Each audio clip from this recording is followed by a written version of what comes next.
అందరికీ మరణాతండి. ఈ రోజు వాక్యము ఎస్తేరు గ్రంథము 9వ అధ్యాయము 21వ వచనం చదువుకుందాం.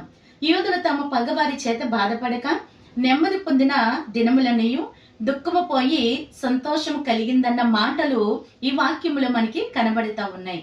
ఆదారు నెల అనగా డిసెంబర్ నెలండి. ఈ నెలకి బైబిల్ గ్రంథంలో చాలా ప్రాముఖ్యత ఉంది. ఈ యొక్క యూదులైన వారు 14-15 దినములలో ఒక గొప్ప పండుగ చేసుకున్నారండి.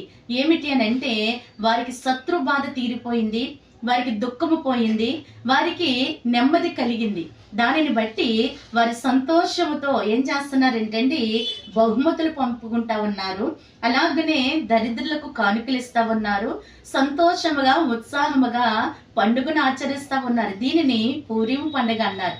కనుక ఈ వాక్యం వింటున్న మనము కూడానండి, మనకి ఏ శత్రు బాధ ఉన్నా ఆ దుఃఖము పోయి, ఏ బంధకాలున్నా వాటి నుండి విడుదల పొంది మరి నెమ్మది పొందే ధన్యత ఈ నెలలో దేవుడు తప్పనిసరిగా ఇస్తారండి. అంతే మాత్రమే కాదు, మీరు ఇంకను విందు చేసుకొనొచ్చు, బహుమతులు పంపుకొనొచ్చు, దరిద్రులకు కానుకలు ఇస్తూ ఉత్సాహముగా సంతోషముగా ఉండే ధన్యత ప్రభు మనందరికీ దయచేయును గాక.